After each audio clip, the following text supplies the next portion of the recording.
Satisfacción especial poder contar en nuestras aulas y en nuestras actividades académicas con el profesor Juárez Freitas. Yo creo que a estas alturas y no solo con el conocimiento que podéis tener muchos de vosotros de él, sino con la hoja de vida que os enviamos por correo electrónico, habréis podido ver que en la mañana de hoy nos acompaña un jurista de primer nivel, un jurista reconocido no solo en su país, sino también en toda América Latina y, por supuesto, también en el viejo continente, en España, en Italia, en Francia. Es una referencia indudable a día de hoy en todas las cuestiones relacionadas con el derecho público. Como habréis podido ver, el profesor Juárez Freitas es doctor en Derecho y máster en Filosofía, es profesor en Derecho en la Pontificia Universidad Católica de Río Grande do Sul y en la Universidad Federal de Río Grande do Sul.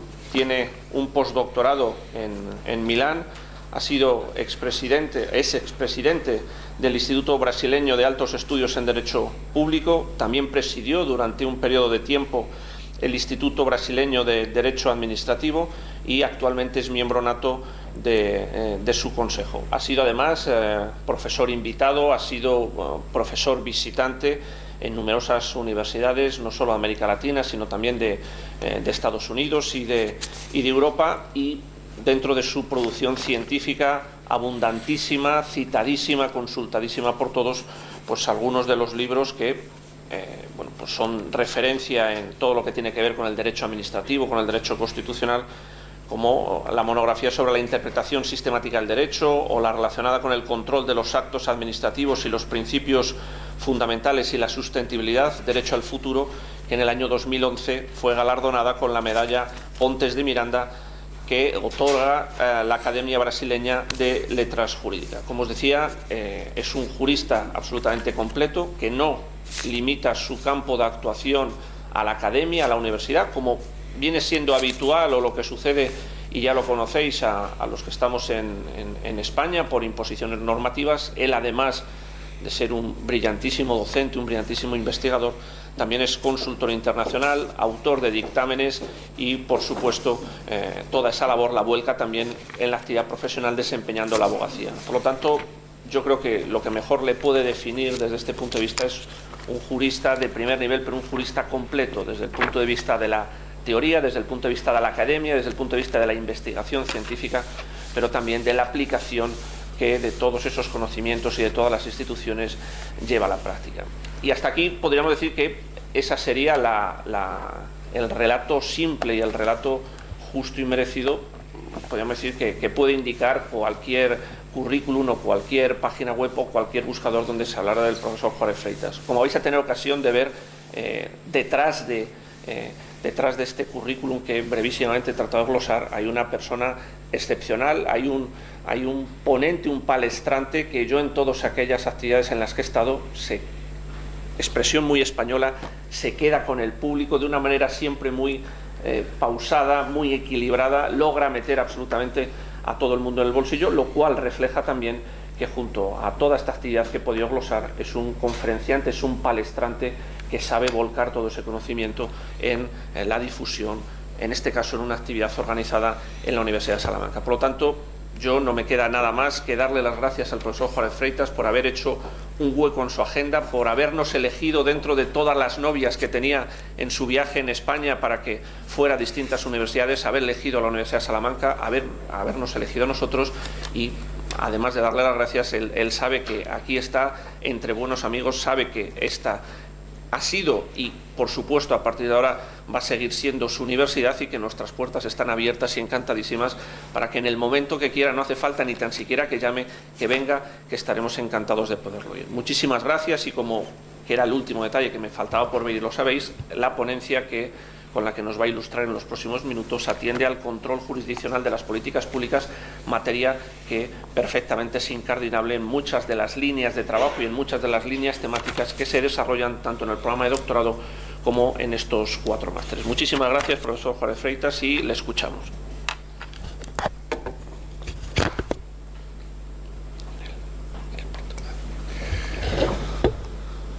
Estimadíssimo professor Nicolas, doutor Nicolas, com suas palavras muito amáveis, é um fraterno amigo, um brilhante professor, e em sua persona gostaria de agradecer a invitação desta universidade de quase 800 anos, pero com uma vitalidade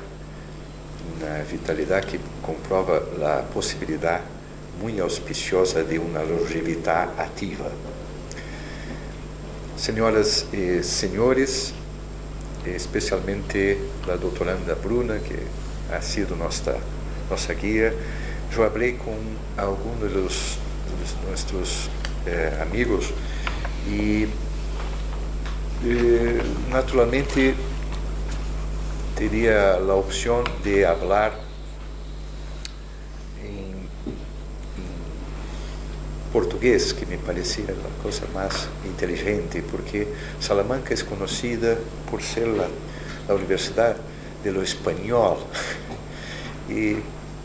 Pero eu indagaria, professor Nicolas, se você me puniria se eu tentasse falar portunhol. É uma coisa muito grave, não? No, es una medida apropiadísima porque yo soy incapaz de hablar portoñol, por lo tanto... Hay una punición académica por infracción contra la lengua española, ¿no? No, hay una indulgencia. No hay multa, nada. No hay ninguna. Entonces voy a intentar para hacer un poco más abrangente, porque yo creo que hay 2 estudiantes brasileños. Algunos más, yo creo que ha llegado. ¿No? 4. No hay más. Bien. Entonces la mayoría me permitirá este español, portuñol.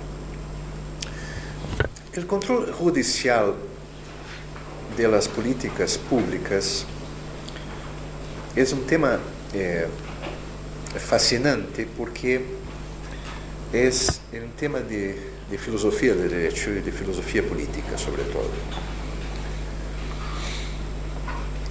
Y este approach, esta abordaje será pouco, os advierto, um pouco ousada. Mesmo em Brasil,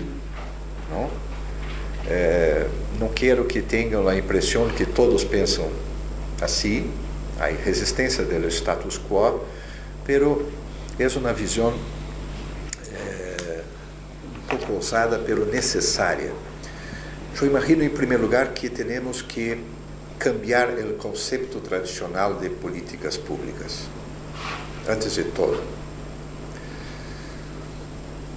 Depois, teríamos que fazer, em caso de Brasil, não falarei fora do Brasil, mas em caso de Brasil, um diagnóstico sobre o que chamaria de um Estado omisso em matéria de políticas públicas.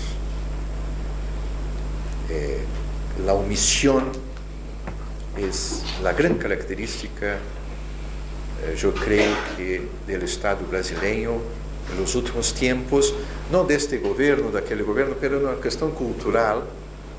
No es por acaso que el Brasil fue uno de los últimos países del mundo a abolir la esclavitud. Entonces, hay que entender el contexto de mi discurso, ¿no? Es un discurso por la afirmación de los derechos fundamentales y, por tanto, una exigencia de Estado juez también, pero del Estado en general, más activo. Es posible una resonancia del activismo judicial, pero no es solo judicial. Yo defiendo un Estado democrático más activo. Em um contexto de 25 anos de Constituição brasileira, que é de 88, em que o diagnóstico é de omissão. Omissão do Estado legislador, vou falar disso, omissão del Estado administrador, voy a hablar de esto, y omisión del Estado juez. Estas são as premissas de meu pensamento, não? Eu gosto de, antes de começar a exposição, deixar claro onde estou falando e por que estou falando, não? Para ser julgado segundo este contexto.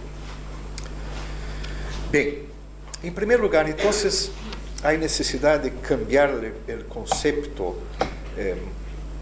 dominante, o mais difundido conceito em Brasil, de políticas públicas. Políticas públicas em Brasil, grosso modo, são vistas como programas governamentais. Há nuances, há matizações, pero programas governamentais de ação política. Eu penso que as políticas públicas não são, escrevi um capítulo 9 neste livro, El Control de los Actos Administrativos de los Princípios Fundamentais, nesta quinta edição, que vou deixar com meu amigo professor Nicolas, depois vou enviar para a biblioteca também.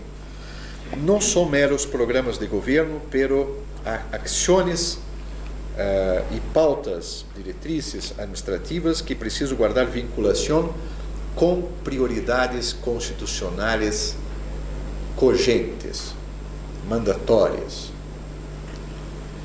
imprimindo de modo consistente eficácia aos direitos fundamentais de todas as dimensões, naquilo que se chama direito fundamental à buena administração na Europa, artigo 41 da União Europeia, e eu escrevi um livro sobre direito fundamental à buena administração, contenido brasileiro.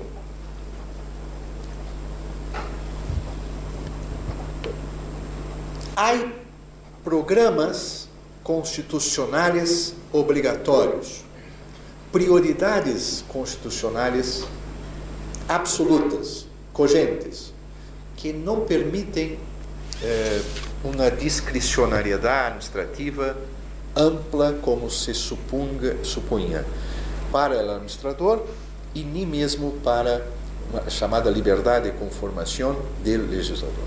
Esta é a ideia. Se diz doutrinariamente, não há dúvida que a Constituição é norma, não é? Garcia Renteria, por exemplo, tem um livro sobre isto. Não há dúvida em Brasil que a Constituição tem força jurídica direta. Pero, quando se pensa em la eficácia direta e imediata do direito fundamental à boa administração,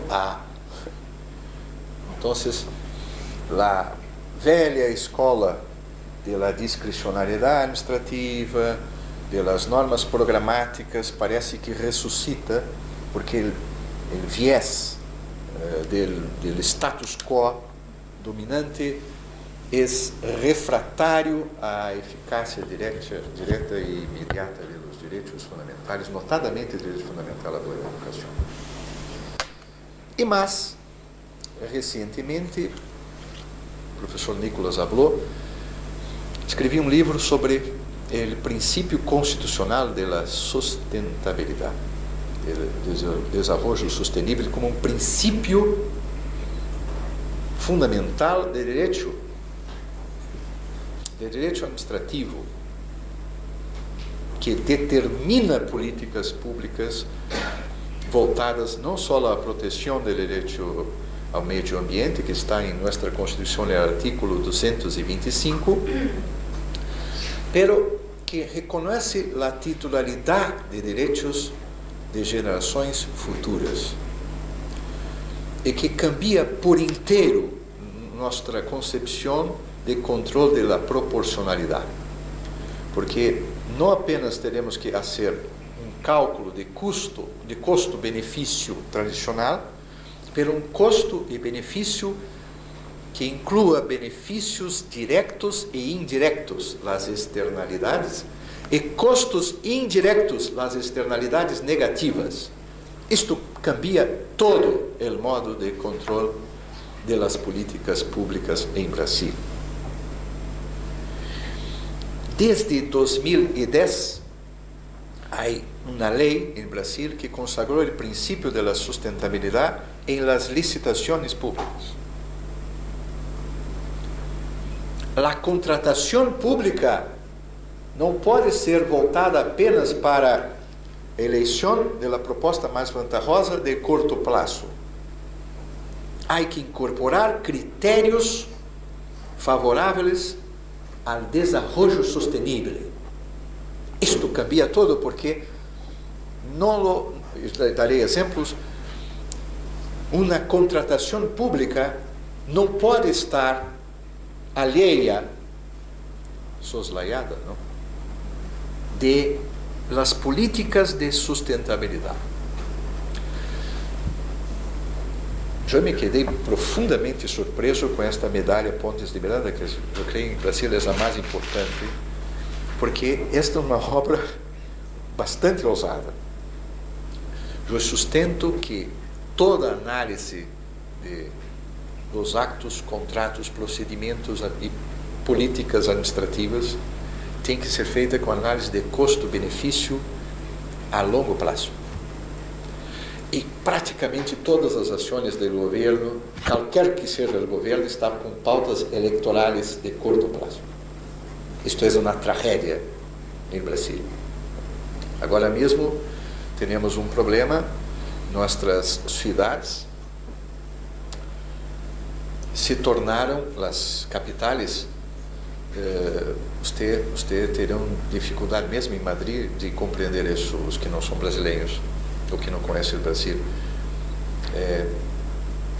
Temos uma situação de imobilidade urbana, então os coches são cada vez mais velozes, pero andam a uma velocidade de cavalo. É uma fonte de tensão, de ansiedade, de estresse, de perda de produtividade, e em vez de inversões obrigatórias em transporte coletivo como prioridade, e isto me parece é matéria de sindicabilidade judicial, em vez disso, se fomentou com crédito fácil, com políticas, incluso fiscais, de estímulo à compra do veículo, com 60 meses para pagar, com todas as vantagens do mundo, é uma coisa completamente inconstitucional. E agora mesmo também, desde 2012, eu sustento que é ilegal, porque a Lei de Mobilidade Urbana consagra também expressamente o princípio da sustentabilidade. E atenção em matéria de controle de políticas públicas, estabelece uma prioridade expressa para o transporte coletivo sobre o transporte individual.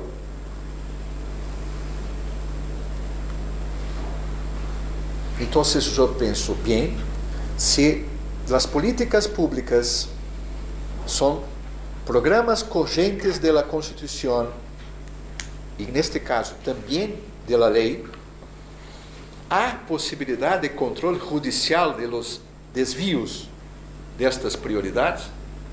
Ou isto será ou continuará a ser uma matéria de discricionariedade administrativa ou de liberdade e conformação do legislador? Esta é a minha questão.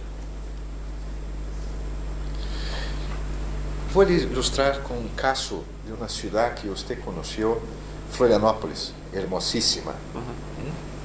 Uma capital hermosíssima de um estado que vale a pena conhecer, que é Santa Catarina. Não estou falando mal, por favor.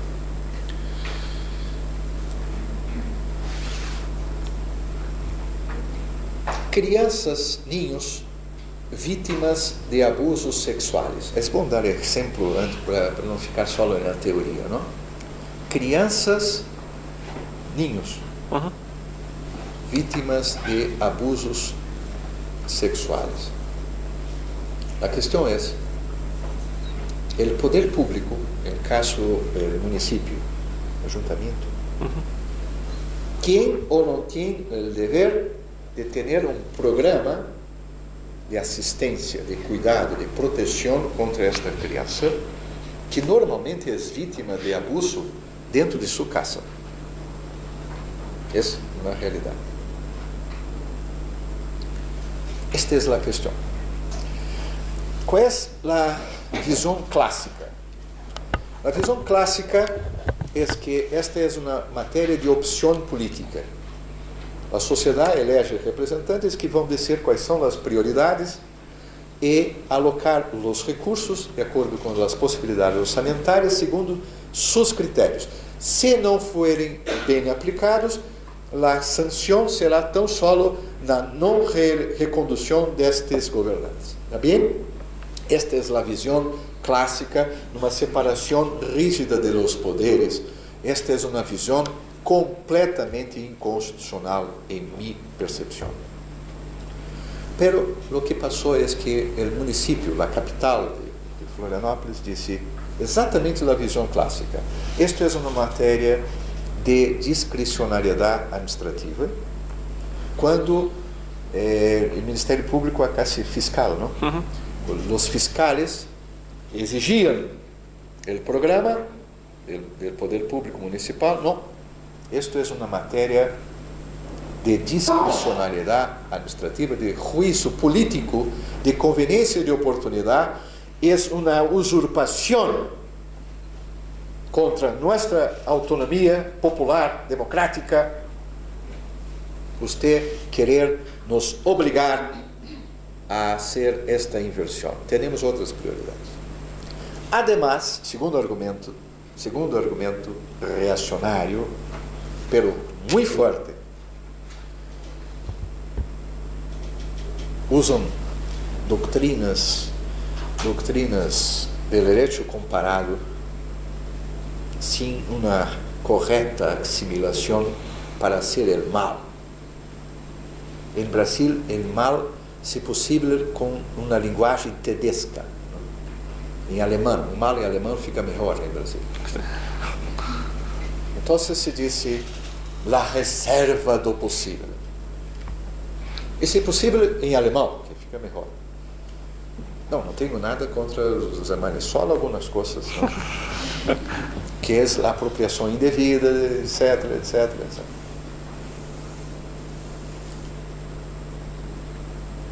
De los conceitos. São muito produtivos, pero aí não. E bem, reserva do possível. Não podemos fazer todo. Já ouviram isso em seus países? Então, a reserva do possível me interdita querer fazer todo e, portanto, nós outros fomos eleitos para definir o que é necessário fazer, possível fazer. Os dois argumentos absolutamente, a meu juízo, equivocados, pero muito fortes, juridicamente fortes, ok? E politicamente fortes. Em la matéria, é duro dizer, pero la matéria teve que ir à Suprema Corte do Brasil. Teve que ir à Suprema Corte do Brasil, e enquanto isso, o programa de atendimento emergencial aos chicos vítimas de abusos sexuais não acontecia. E um processo hasta a Suprema Corte é um processo com duração não muito razoável habitualmente, não? E finalmente a Suprema Corte, numa decisão exemplar que reflete esta nova concepção pelo início do fim do Estado omisso, disse duas coisas. Primeiro, a Constituição brasileira, em artículo 227, estabeleceu, com estes termos, senhoras e senhores, absoluta prioridade. Absoluta prioridade.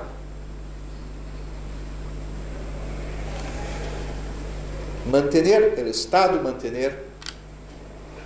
a salvo de qualquer opressão, as crianças, os chicos, os adolescentes e os jovens.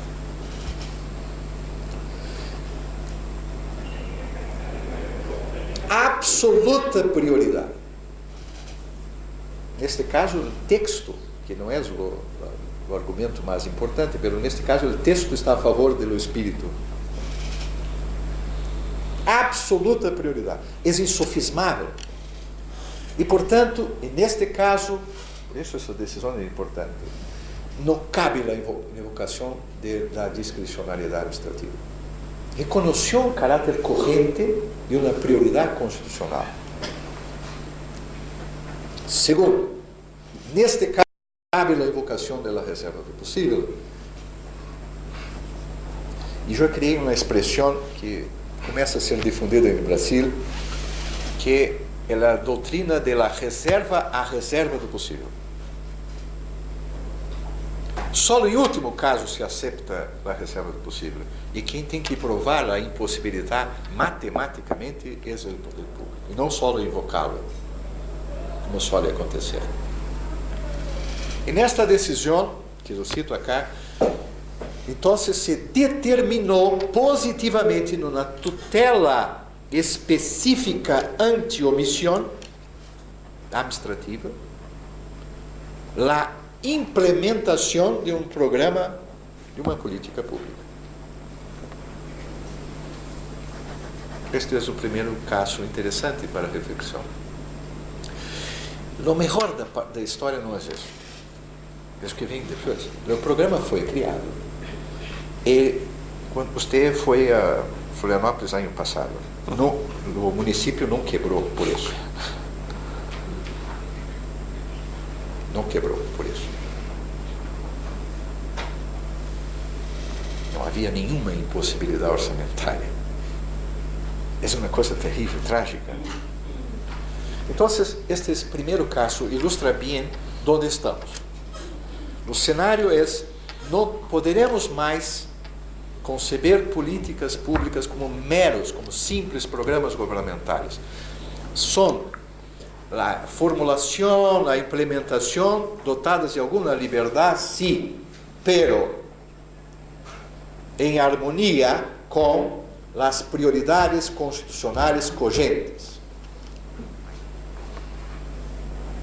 Isto é, no segundo passo, no passo concreto, derivado da afirmação anterior de eficácia direta e imediata dos direitos fundamentais. E o direito fundamental, neste caso, é uma boa, eficaz e eficiente administração pública. Segundo ponto importante é que em Brasil se discutiu muitíssimo o direito a remédios. Toda a mesma lógica. Não, é uma escolha de Sofia, temos limitação no orçamento de pressupostos, não podemos fornecer remédios às pessoas carentes, terão que morrer em homenagem à austeridade fiscal, serão sacrificados da pátria, pero é necessário. Não é? Vocês já ouviram brasileiros já ouviram esses discursos, sim ou não? Lá no Rio de Janeiro, aí também é isso. Não? Senhores,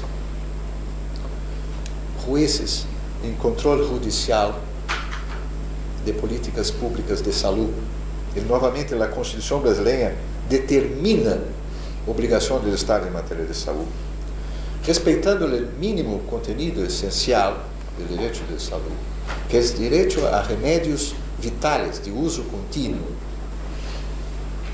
vem determinando com critério. Há uma lista de medicamentos, não é qualquer medicamento, não é medicamento estético ou em caráter experimental, mas com critérios vem determinando judicialmente o fornecimento de medicamentos. O melhor desta segunda parte da história é que a administração pública agora começa a fazer isto independentemente de ordem judicial. Pero, no início, a administração pública, esta é outra parte da história, queria fazê-lo. Uma parte da administração pública, os servidores públicos, queriam fornecer o medicamento, pero tinham temor de fazê-lo. Temor. temor de tomar uma decisão. Em Brasil é muito comum isso também, não? Isso é uma parte da explicação. Se quer fazer a coisa correta, pero se diz, por favor, me consiga uma ordem judicial. Não sei se em Espanha há isso, pero em Brasil é comum. Uma proteção de uma ordem, de um mandado judicial. E, finalmente, um terceiro exemplo para colocar as questões teóricas, sempre é bom começar por exemplos, o direito à educação. Em Brasil, temos um problema crônico de falta de inversões em educação.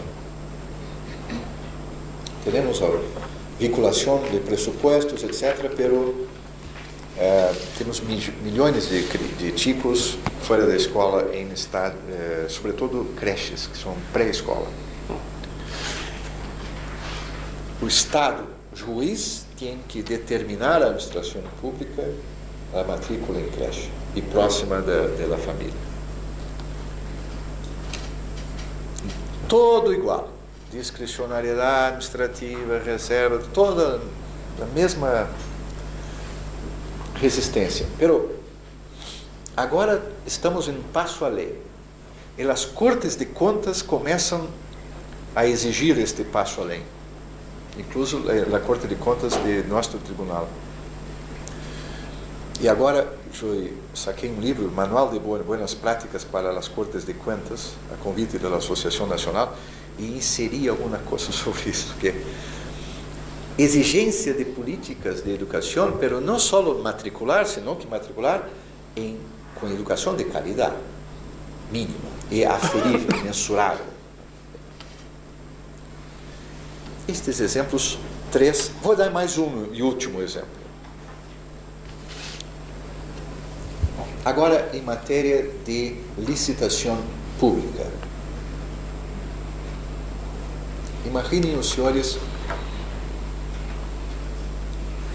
se é possível fornecer merienda escolar em Brasil, contaminada com venenos. É possível, não? Em Brasil? Buscando a proposta mais vantajosa, o menor preço, se chega muitas vezes a isso. Eu tenho sustentado, este é um exemplo importante que toca as pessoas, não? Que uma licitação de merenda escolar tem que levar em conta critérios de sustentabilidade. Os alimentos não podem estar envenenados, com graus de toxinas elevadíssimos. Sim ou não? É o mínimo, não? Pero em Brasil há uma necessidade de convencer, porque isto provavelmente significa comprar alimentos que custam um pouco mais, sem agrotóxicos, sem contaminação. Em Paraná, temos uma experiência bem sucedida. Paraná é um estado em cima de Santa Catarina, de merendas escolares sem contaminação. São coisas mínimas, não lhe parecem? Pero o controle judicial é possível nesse caso? Eu sustento que sim. Se necessário determinar que a contratação pública incorpore critérios de sustentabilidade, de sanidade, de vigilância sanitária, tudo isso, se necessário, o juiz pode fazê-lo. E não só como em seu papel clássico negativo, mas também com a determinação com tutela específica. Isto é usurpação do poder? Não. Isto é a superação da ideia de juiz como poder nulo de Montesquieu. Isto é o reconhecimento de que as políticas públicas não são meros programas governamentais. Isto cambia todo. Estes exemplos por hora são suficientes. Então,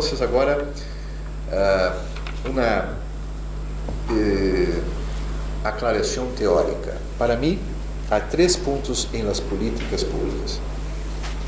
Primeiro, não são mais vistas como programas governamentais puros, pero como programas de Estado constitucional. Programas de Estado constitucional. Eu tenho lutado muitíssimo por um direito administrativo mais de Estado do que governativo. Pero, honestamente, devo lhes dizer que a ideia dominante é de um direito governativo. Esta luta não é só, há em vários países, estou falando de Brasil. Programa de Estado que tem continuidade. Por exemplo, saneamento básico. É um programa que não pode ser de curto prazo, mas é um programa vital, não? Em matéria de saúde, em matéria de ambiente. Programa de Estado. Segundo ponto. Que intentam, por meio de articulação eficiente e eficaz dos atores governamentais e sociais, cumprir os objetivos vinculantes da Carta. Este segundo ponto é importante porque, para mim, as políticas públicas não são apenas governamentais e não podem continuar a ser políticas excludentes do controle democrático direto, participativo, incluso de los pressupostos. Eu venho de um estado que tem uma tradição. Nós outros criamos aí a figura do orçamento participativo, pressupostos participativos com democracia direta.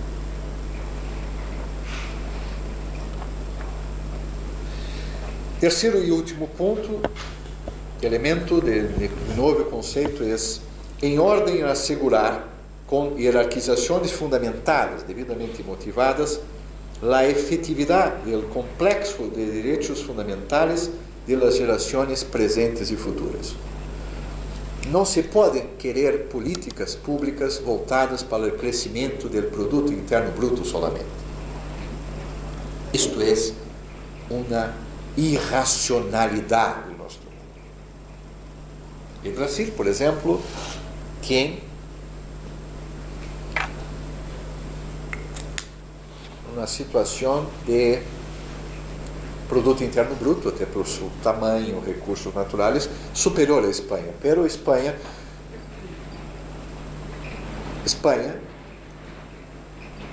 malgrado isso, tem melhor, e malgrado o índice de desemprego atualmente e a crise, tem melhor, muito melhor, índice de desenvolvimento humano. O que é mais importante para um país? Quando estou com economistas, eu gosto de fazer um chiste. Toda vez que acontece um acidente de trânsito, aqueles acidentes bem trágicos de preferência, o PIB, Produto Interno Bruto, aumenta. Vocês sabiam disso? É assim que se calcula o Produto Interno Bruto. O PIB aumenta, a atividade econômica em torno do acidente de trânsito aumenta. Se há necessidade de desenvolvimento sustentável, então dois princípios têm de ser incorporados em matéria de controle das políticas públicas, que normalmente só aparece em direito ambiental, pero que deve aparecer em direito em geral, incluso em direito administrativo, dos princípios de prevenção e de precaução. Nossas políticas públicas não são preventivas em Brasil. Por quê? Porque não pensamos a longo prazo, por exemplo, em matéria de saúde. E o governante não pensa em 10 anos, normalmente, salvo exceções, que são os estadistas. É verdade, não? Lo juez es alguna persona en Brasil que es vitalicia. Por isso, eu sustento que ele tem mais obrigação de pensar a longo prazo. Porque é vitalício. Uma das razões mais importantes para que o juez seja órgão de direito e de Estado constitucional. Eu sei que em Espanha há colegas que entendem que o juiz é só o órgão de direito, não de Estado, mas de Estado constitucional democrático. Uma das razões principais que se confere vitaliciedade ao juiz é para que ele tenha esta visão, este horizonte intertemporal dilatado. É verdade? E isto significa dizer que ele tem o papel, a obrigação de cobrar eficácia ao direito fundamental à boa administração pública, por exemplo, atenção, em matéria de transportes. Senhoras e senhores, Brasil é um caso muito interessante. Não estou falando mal de meu país, não. Estou falando cientificamente. Eu amo meu país, obviamente, mas há que ser cientista em direito. O Brasil tem uma completa irracionalidade em matéria de transportes. Não só o transporte urbano, transportes em geral, de logística. Por exemplo, hoje em Brasil é mais caro transportar do porto a uma cidade a 100 quilômetros do que trazer a mesma quantidade de China hasta Brasil por navio. Transporte rodoviário em Brasil é a principal matriz. Isto é uma completa inversão histórica. Falta de programa de Estado em matéria de logística e transporte. Concorda? Eu pergunto, isto é sindicável judicialmente? É possível Ministério Público, Ação Popular, dizer, senhores, agora vamos dar prioridade às ferrovias e às hidrovias em matéria de inversões públicas? Ou isto é uma matéria de deliberação política sujeita a lobbies, etc. O que lhe parece? A falta de uma visão preventiva faz com que, por exemplo, haja muitíssimos mais acidentes, além dos custos econômicos, os custos humanos, porque insistimos numa matriz de transporte equivocada. E sem controle. Não há controle de Corte de Contas, não há controle judicial, não há controle social. Isso está bem? Ou falta um programa de Estado de transportes? O que lhe parece? Esta é a questão.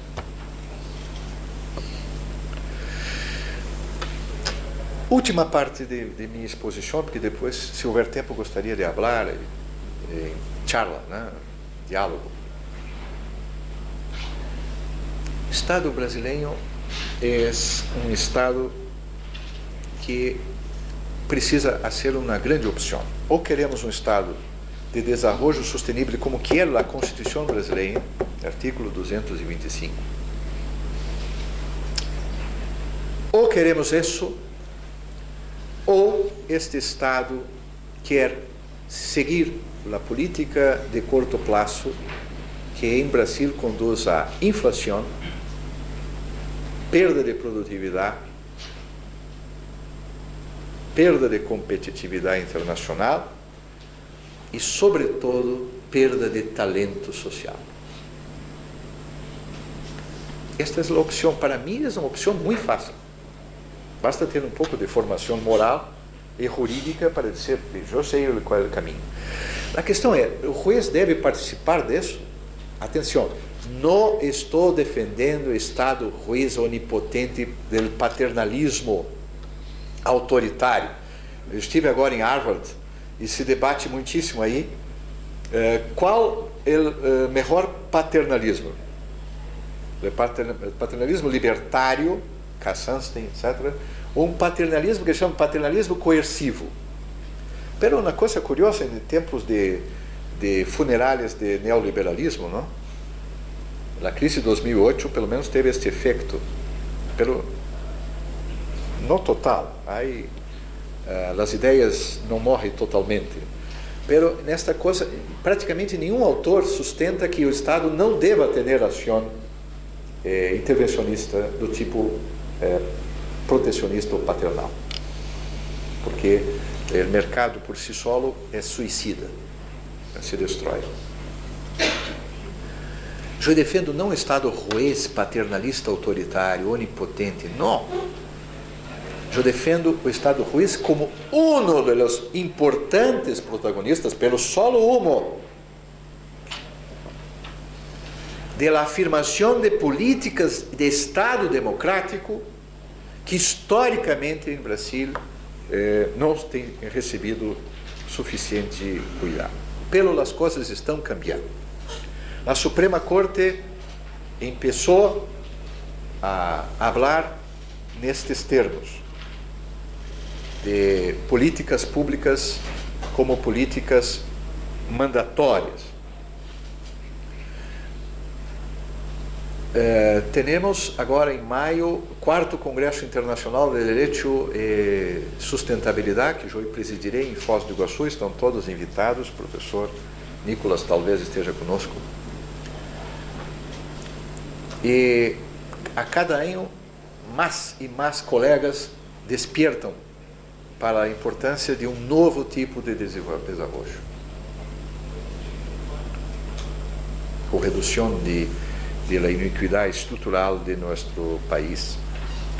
Pero todo esto solo será possível, este novo controle judicial das políticas públicas, novo conceito de políticas públicas, se formos capazes de superar alguma coisa dramaticamente importante, pelo que só poderei insinuar nesta conferência, que são os vieses, não sei se existe esta expressão, os biases, os prejuízos, predisposições cognitivas indutoras de equívoco, que todos temos, sem exceção.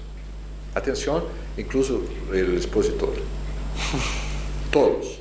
Só que um juez ter que ter capacidade de filtrar estas predisposições e controlar estas predisposições em administrador público especial. Eu estudo isso atualmente, pero aí há uma influência importante, e eu deixo consignada, de um professor que recebeu o Prêmio Nobel de Economia, pero é psicólogo, Daniel Kahneman. Você conhece? Daniel Kahneman. Ele estudou estes biases, vieses em português, predisposições, tendências, em economia, para mostrar como, no general das vezes, as pessoas na atividade econômica não são racionais exatamente. E em gestão pública tampouco. Em matéria de políticas públicas, estes são os principais inimigos e não são estudados em direito. Por isso, uma pequena contribuição para mestrado, para master e doutorado, há que ter coisas novas, não?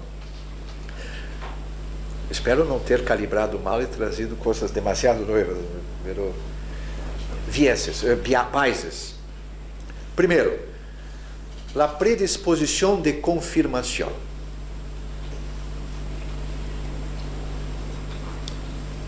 Nós outros todos, os agentes públicos, os agentes políticos e às vezes os jueces, todos temos a ver os dados da realidade de maneira a confirmar nossas impressões iniciais, sejam quais forem essas impressões. Nós selecionamos informações. Então, por exemplo, digamos que um governador tem uma ideia inicial, a tendência é distorcer todo em matéria de políticas públicas para que esta ideia inicial seja confirmada. Foi o que aconteceu no município de Florianópolis. Tinha uma ideia inicial de discricionariedade equivocada, uma ideia inicial de reserva do possível, de separação dos poderes equivocada, e chegaram ao absurdo de não ser um programa de atendimento a vítimas só para confirmar sua impressão inicial. Isso é terrível. Existe uma expressão que não ganharia prêmio Nobel, que é teimosia. Teimosia cognitiva. Mas todos somos assim. Todos, sem exceção nesta sala, tendemos a ver as coisas, ter impressões iniciais, depois fazer. Essa é uma atitude anticientífica, pero natural, humana.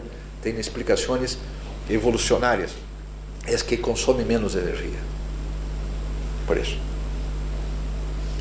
Segundo, todos temos, sem exceção, e em direito mais, porque nossa formação é de estabilização social, a predisposição base de status quo. Todos temos a manter as escolhas, as opções que hicimos, ainda que anacrônicas. Esse é o exemplo de transporte em Brasil. Os governantes sabem que está equivocado, pero a força inercial do status quo é muito forte.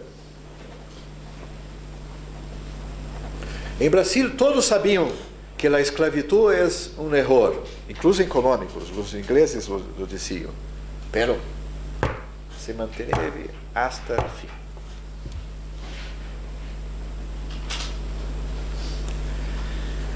Isto gera em direito o que eu chamo de ativismo regressivo.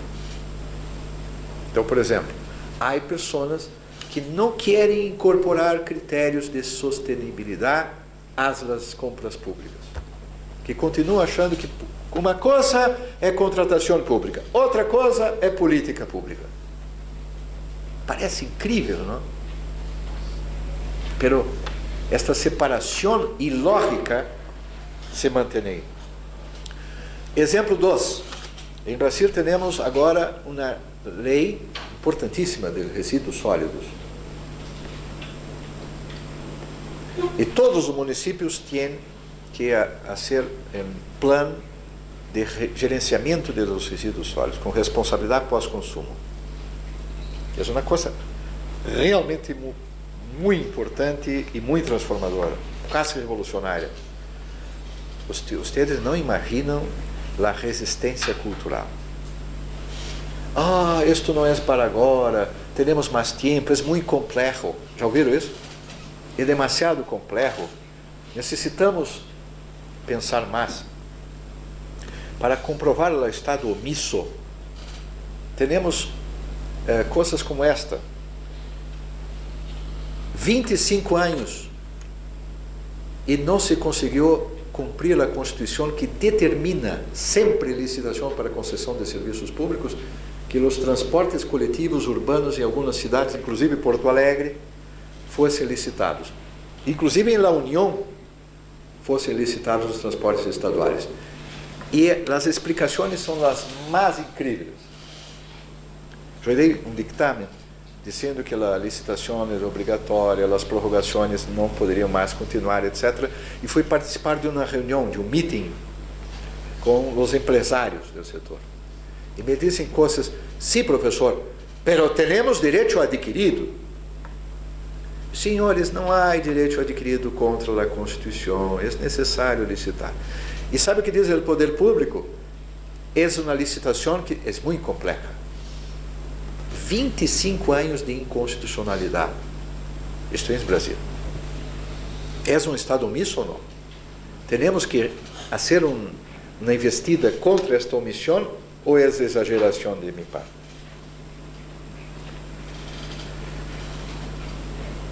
Brasil é um país formidável, pero em seus acertos e em seus problemas.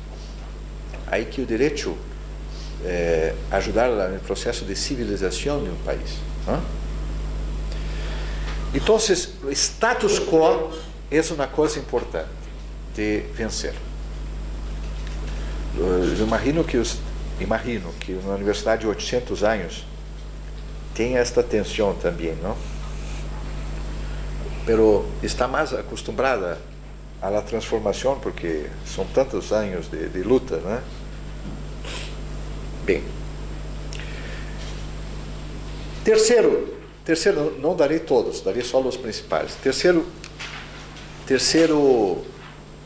base, terceiro prejudício, terceiro desvio cognitivo que todos os outros temos, e que é gravíssimo em economia, gravíssimo em gestão pública, gravíssimo em políticas públicas, gravíssimo em matéria de direito administrativo. Otimismo excessivo. Otimismo excessivo. Isso é estudado cientificamente por Daniel Kahneman, com pesquisa, com investigações de campo, todo isso é científico. O ser humano necessita otimismo, não? Às vezes é mais fácil ser otimista. Eu estou em frente à catedral, com sol, hoje foi muito fácil ser otimista. Nós todos necessitamos ser otimistas. Mas o otimismo excessivo é cego, não tem prevenção, não tem precaução, não sabe avaliar riscos, acredita que tudo vai se resolver. Em Brasil, todo ano há um número enorme de mortes por conta da chuva. As pessoas continuam, são 5 milhões de brasileiros que vivem em zona de risco. E as políticas públicas são otimistas e dizem: senhores, isto é uma questão de fé, de autonomia individual. São livres para marchar, mas não marcham. O poder público não. Há que respeitar. Nesse momento respeitam a autonomia totalmente. Não oferecem opções. E todo ano um genocídio. Culpa da natureza? Claro que não. Agora mesmo estamos com um problema de seca no Brasil. Seca, gravíssima. Mudanças climáticas.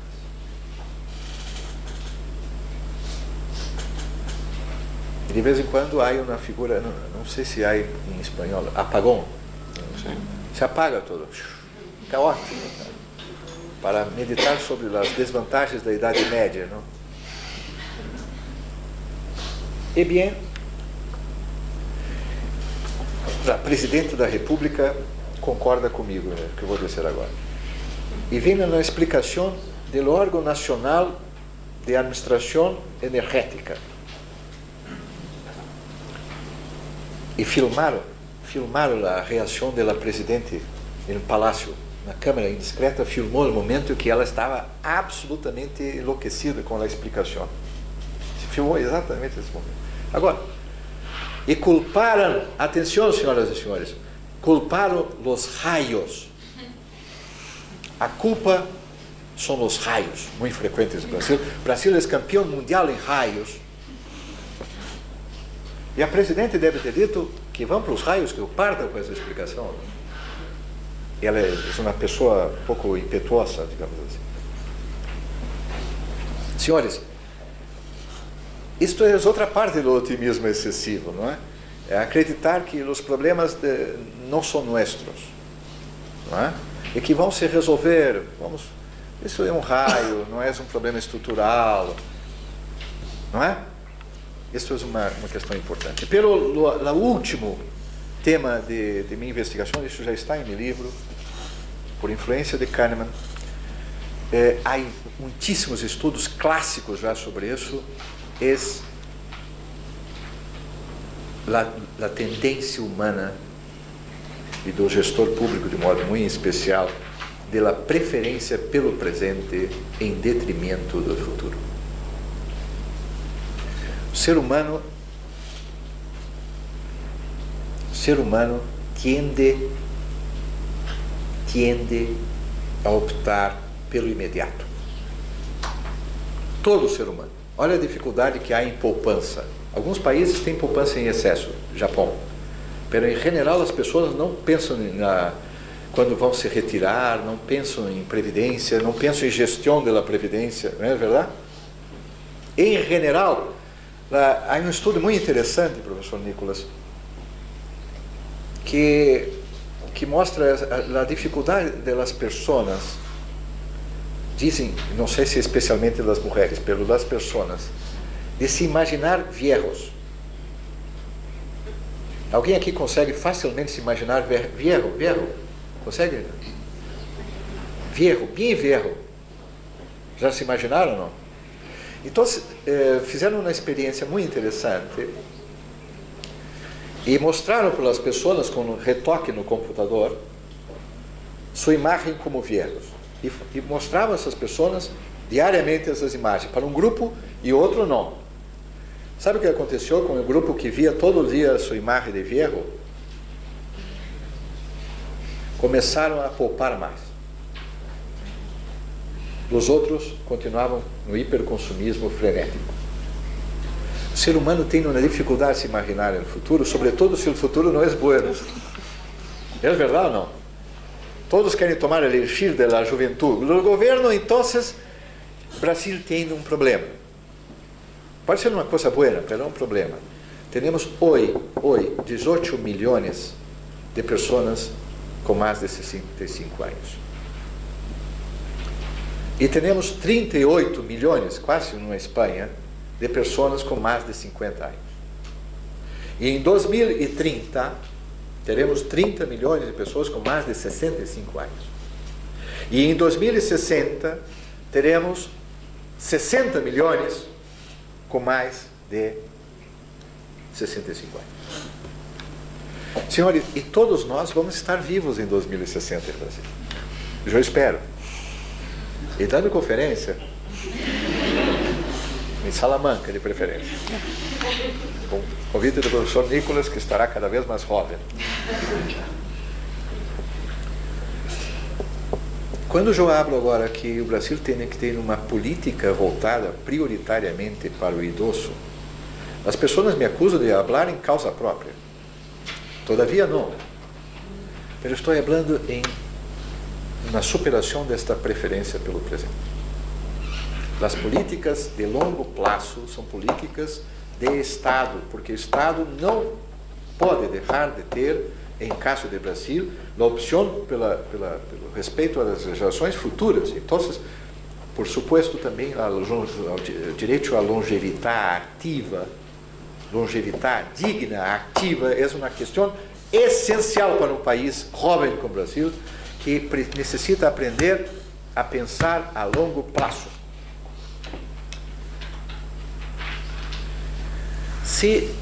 Para concluir, professor Nicolas, eu gostaria muitíssimo de este último capítulo 11, não sei se é possível, pelo menos enviar uma cópia para todos. Se pudesse ler o livro inteiro, o meu editor agradece o importante seria na biblioteca.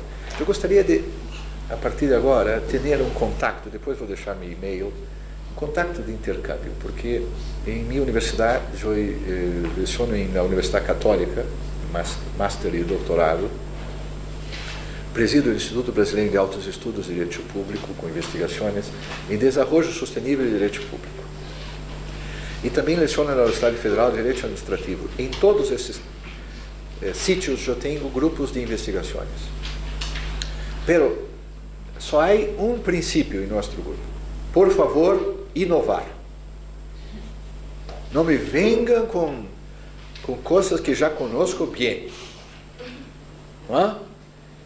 Inovação em direito público para mim é a clave. Não? Originalidade, inovação, inquietação. Claro que estudo os clássicos. Estudo os clássicos com meus estudantes de master, por exemplo. Apanho Yering, apanho Winscheid, apanho todos os autores clássicos de direitos subjetivos. Quase enlouquecem. De preferência dou em original. Não?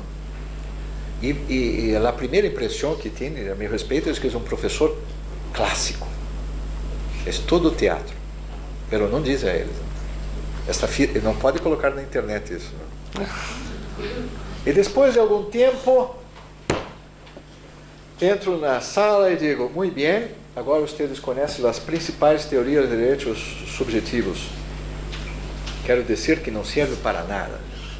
Quase nada. Serviu para uma coisa importante, mostrar que o professor é erudito e que não se deixa enganar pela erudição. Senhores, como é possível, numa teoria clássica de direito subjetivo, reconhecer a titularidade de um direito de uma criatura que sequer concebida foi?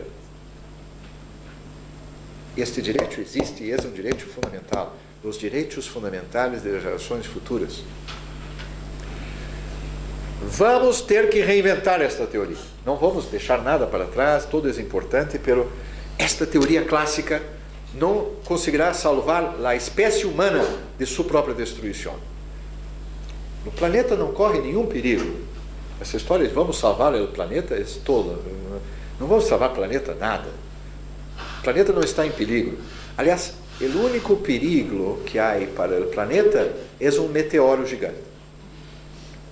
Porque com o aquecimento global e com a poluição, o que está em perigo é a humanidade. Os insetos não estão em perigo, os insetos continuariam. A vida continuaria, mas a vida humana está em perigo. Por culpa, em larga medida, do ser humano e de suas concepções excessivamente antropocêntricas, excessivamente egocêntricas, e que são liberticidas em nome da liberdade. Liberticidas em nome da liberdade. A liberdade de mercado é liberticida. A liberdade do administrador público para ser ou para não ser o que bem entenda é liberticida. Eu quero uma liberdade que não seja liberticida. Uma liberdade que seja intersubjetiva, democrática hasta la medula, que permita cuidado com o outro, uma liberdade que parta também do Estado, pelo Estado emancipatório, das necessidades básicas. Esta liberdade é que é, a meu juízo, a liberdade do novo controle judicial das políticas públicas. Uma liberdade com equidade, uma liberdade com sustentabilidade. Não qualquer liberdade. Graças.